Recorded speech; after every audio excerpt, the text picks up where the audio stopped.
All right, so today we're really diving deep into Sjusjøen, Norway. Oh, yeah. It's one of those places that's kind of more than just like a quick stop on a ski trip. Yeah, We've got a whole stack of articles, websites, even a funny little note here about fjords, Okay. and all to kind of help us figure out like what makes Sjusjøen so unique. Yeah, and what's really interesting about Sjusjøen is that, a lot of times it's put in this box of just being a winter destination. But what we're going to learn is that it is actually a place that thrives year-round and appeals to, really a wide range of travel styles and interests. So let's set the scene a little bit. Okay. Okay. Imagine a mountain plateau about 750 meters above sea level. Wow. That elevation alone should tell you a little something about the type of snow they Yeah. get. And I mean, if you're thinking Winter Olympics, you're on the right track. Right. Sjusjøen is just a stone's throw from Lillehammer. And that's not just a geographical connection either. Oh, really? Remember those iconic Olympic trails? Yeah. Those weave right into Sjusjøen's impressive network of cross-country ski trails. Okay, so let's talk about these trails. Yes. Because one article called Sjusjøen's a winter El Dorado for cross-country skiing, and with a whopping 350 kilometers of prepared trails. I can see why. That's right over 350 kilometers. And to put it into perspective for you, that's like driving from New York City to Boston. Wow. And it's not just the quantity, but it's also the quality and the history behind these trails. Sjusjøen's used to be this collection of mountain farms. And the very terrain that those farmers traversed kind of evolved into the incredible trails that you see today.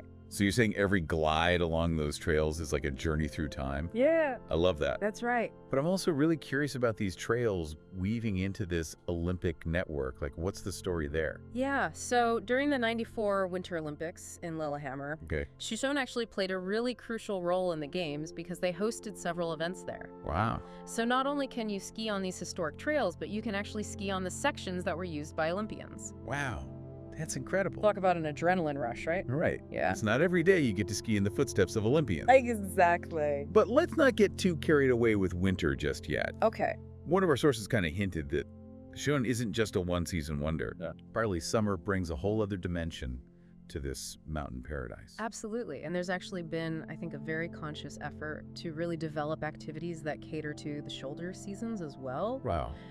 Recognizing that travelers nowadays are looking for much more diverse experiences. So what can adventurers look forward to in the warmer months? Well, for starters, Sjusjøen boasts a really impressive network of hiking and biking trails, just perfect for soaking up those stunning mountain views. Okay, hold on. Hiking, biking, I can imagine. Yeah. But these stunning mountain views, give me some specifics. Okay, so there's one trail in particular. It's called the Nevillefell Round Trip. Okay. And it takes you all the way to the summit of Nevillefell Mountain.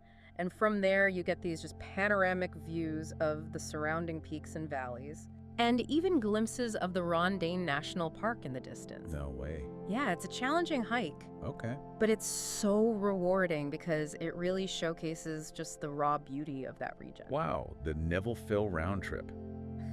I'm adding that to my list. Yeah, you have to. Now back to biking for a second. Yes, Did our sources mention any standout features of the bike park? they did. Okay. The Sjusjøen Bike Park is known for its very diverse terrain. Okay. It caters to really a range of skill levels. Okay. They even have what's called a pump track, What? which is essentially a continuous loop of rollers and banked turns Oh, cool. designed to help riders improve their balance and their cornering skills. Okay. So whether you're a seasoned pro or you're just starting out, there's something there for everyone. A pump track, you said. Yeah, Sounds like a fun way to kind of test your skills. it is. But let's not forget about those who prefer a slightly more, let's say, leisurely pace. Of course. What about activities for those of us who kind of prefer to take in the scenery without, breaking a sweat? Right. Well, for those seeking a more tranquil experience, Okay. Sjusjøen has these amazing opportunities for canoeing and fishing in like these serene mountain lakes. Now that sounds more my speed. Okay. Peaceful waters, stunning scenery. Did our sources mention any particular type of fish you might encounter in these lakes? They did, actually. Okay. Sjusjøen's lakes are known for their very healthy population of brown trout, Really? which makes it a really popular spot for anglers of all levels, and they even have special fishing permits available for visitors. Oh, cool. Yeah. Fishing for brown trout in a serene mountain lake. Ah, I can practically feel the stress melting away already. I know, right? But I have to ask, what about those seeking something truly unique, Okay. a bit off the beaten path. Right. Did our sources uncover any hidden gems? They did. And this one might surprise you. Huh? For a truly unique experience, you can try dog sledding on gravel. Wait, did you say dog sledding on gravel? I did. I've heard of off-season training, but that's a new one. I know it sounds a little strange, but it's actually become increasingly popular in recent years. Wow. They have these special wheeled sleds that glide over the gravel roads. Okay. And apparently the dogs love it just as much as running on snow. Oh, wow. Yeah, so it's a really cool way to kind of experience the thrill of dog sledding Right. without the winter weather. I love it. Yeah. It's like they bottled up the excitement of dog sledding and made it accessible year-round. Yeah, Talk about innovation. exactly. But our adventure doesn't stop there. It sounds like Sjusjøen has this knack for putting a very unique spin on these very traditional activities. Right, and speaking of unique twists, Sjusjøen also hosts roller ski biathlons. Roller ski biathlons. Yes. Okay. So it combines the endurance of cross-country skiing with the precision of target shooting. Wow, that sounds incredibly challenging. It is. Yeah. And what's so fascinating about this is that it actually has its roots in Sjusjøen's history as a hub for both skiing and hunting. Wow. So it's like this prime example of how the region really blends its tradition with, modern innovation. I love how Sjusjøen manages to seamlessly weave together its past and present. It's like this place has a story to tell around every corner. Definitely. But for those of us who might be considering turning this deep dive into a real-life adventure, Right. let's get down to the practicalities. Okay. Where can visitors rest their heads after a long day of exploring all that Sjusjøen has to offer? Well, Sjusjøen offers a range of accommodations from very traditional Norwegian cabins, which are called hytter, Okay. to more modern hotels and guest houses. Hytter, you say? Yes. I've heard whispers of these cozy cabins nestled in the heart of the Norwegian wilderness. Tell me more. What makes them so special? All right, so imagine this. Okay. You step inside your own private hut. The scent of pine is filling the air. Okay. There's a crackling fire warming the room. Hmm. And the only sound you hear is like the gentle whisper of wind through the trees. These traditional wooden cabins offer such a unique blend of rustic charm and modern comfort, Okay. providing the perfect escape from the hustle and bustle of everyday life. Okay, you've sold me on the Hytter experience. Okay. But what about those who might be traveling with a larger group, Yeah. or they prefer the amenities of a hotel? Right. Well, Sjusjøen has options for them too. Okay. There are several hotels and guest houses in the area, ranging from cozy family-run establishments to larger resorts with spa facilities and restaurants. So this sounds like Sjusjøen has something to offer everyone regardless of their travel style or their budget. Exactly. But beyond the cozy accommodations and the exciting activities, Yes. I'm curious to uncover the heart and soul of this place. What about the local flavor? Did our sources reveal any hidden gems, cultural experiences, or must-visit attractions that kind of capture the essence of Sjusjøen? Yeah, definitely. So we've covered the thrill of the slopes and the tranquility of the lakes. Uh-huh. But what about those seeking a taste of local culture? What did our sources uncover about the hidden gems and unique experiences that kind of reveal the heart and soul of Sjusjøen?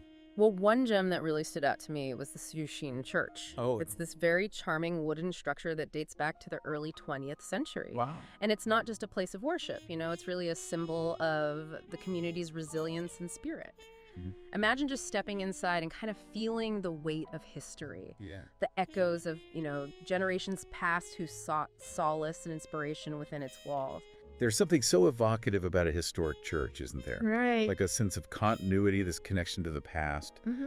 But beyond the church walls, what other cultural experiences await visitors to Sjusjøen? Well, for those seeking a true taste of traditional Norwegian life, there's Geitmyra. Okay. It's this charming working farm that offers a real authentic glimpse into the region's agricultural heritage. Okay. Visitors can interact with farm animals, they can learn about traditional farming methods, and you can even take a horse-drawn carriage ride through the surrounding countryside. A horse-drawn carriage ride through the Norwegian countryside. Yes. Now that's an experience I can get behind. Right. It's like stepping back in time, experiencing the landscape at a slower, more deliberate pace. Mm-hmm. Did our sources mention anything about the farm itself? Like, what makes it so special? So Geitmyra is known for its commitment to preserving traditional Norwegian farming practices. Okay. They have a variety of heritage breeds of animals, Wow. and they use very sustainable farming methods that have been passed down through generations. That's amazing. It's a true testament to the region's agricultural heritage. It's incredible to think about those generations of farmers, working the land, preserving their traditions. It adds a whole other layer to the Sjusjøen experience. It does. But let's shift gears a bit and talk logistics. Okay. For those ready to kind of turn this deep dive into a reality, how does one actually get to this mountain paradise? That's a great question, and getting to Sjusjøen is surprisingly easy, even if fjords aren't part of the landscape. Right. From Oslo, it's a scenic drive of about 2 hours. And for those who prefer not to drive, there are regular bus connections from Oslo and other major cities like Hamar. So no need to be a cross-country skiing pro to navigate your way to Sjusjøen. Nope, not at all. But speaking of skiing, one of our sources mentioned this website called Sjusjøen.no. Yes. A must-have for anyone planning to hit the trails. Absolutely. What makes this website so special? So Sjusjøen.no is an invaluable tool for skiers of all levels. Okay. Not only does it provide real-time trail conditions, but it also offers really detailed information on trail difficulty elevation profiles. Wow. And even user-generated reviews. No way. It's like having a virtual guide right at your fingertips. That's incredible. Yeah. It's like they've taken all the guesswork out of planning a ski trip. But for those of us who might need a break from the great outdoors, or perhaps are looking for some evening entertainment, what does Sjusjøen have to offer? Well, one very central hub for both visitors and locals alike Okay. is the Sjusjøen Arena Naturstedelen. Okay. It's this multi-use hall that hosts a variety of events throughout the year. Okay. A multi-use hall. Tell me more. What kind of events are we talking about? So they have everything from concerts and festivals to sporting events and conferences. It's a really great place to kind of experience the local culture and get a sense of the community spirit. They even have a cafe and bar where you can relax and mingle with locals and fellow travelers. A hub for entertainment, community gatherings, and maybe even a chance encounter with a friendly local. I'm sold. There you go. But no matter how you choose to spend your time in Sjusjøen, one thing's for sure. What's that? You're going to need to refuel after a long day of exploring. Oh, absolutely. And on that note, our sources were a bit tight-lipped on the specifics of Sjusjøen's culinary scene. Oh, really? Come on, spill the beans. No tantalizing hints of local delicacies or must-try restaurants. Right. Surely a place with such rich traditions must have some culinary delights up its sleeve. Well, while specific restaurants weren't really mentioned, Okay. several sources emphasize the abundance of locally sourced ingredients, Okay. from fresh-caught fish to wild berries and mushrooms. Okay, now you're just teasing me. Fresh-caught fish, wild berries, mushrooms foraged from the forest floor. Right. It sounds like the culinary scene in Sjusjøen is an experience in itself waiting to be discovered. Exactly. It's a chance to really savor the flavors of the region. To taste the essence of Sjusjøen in every bite. And as we delve deeper into the allure of Sjusjøen, one question keeps coming back to me. Okay. With its captivating blend of history, adventure, and natural beauty, what's the one thing that truly sets this destination apart? We've talked about, its unique history, the blend of traditional and modern activities, but what really makes it stand out? What's the essence of Sjusjøen? It's interesting. A lot of the sources kind of highlighted this feeling that Sjusjøen evokes this sense of tranquility and connection with nature that you don't really find in a lot of other places. So it's not just about, the activities, the attractions, it's the overall atmosphere, the feeling you get when you're there. Exactly. One source even described it as a sensory reset. Wow. A place where you can escape the noise and distractions of modern life and really reconnect with your senses. I love that, a sensory reset. It's Yes. like Sjusjøen offers this chance to just recalibrate to find a sense of peace and balance. Did our sources offer any insights into what contributes to this kind of unique atmosphere? Yeah, several of them mentioned the unique climate and landscape of the mountain plateau. The air is so crisp and clean, the forests are incredibly tranquil, the views are just breathtaking. It's the kind of place where you can truly unplug and immerse yourself in nature. It sounds idyllic, but I imagine that sense of tranquility also stems from the people, the culture, the pace of life in Sjusjøen. Absolutely. The sources really emphasize the warmth and the hospitality of the locals, their deep connection to the land and their traditions. It's amazing how one place can hold so much history, adventure, tranquility. And as we near the end of our deep dive, I keep coming back to that note about fjords, or rather, the lack thereof. It seems almost comical that we even mention it, but it highlights how easily we fall back on stereotypes. It does, right? We tend to kind of box places in based on, these preconceived notions. Right.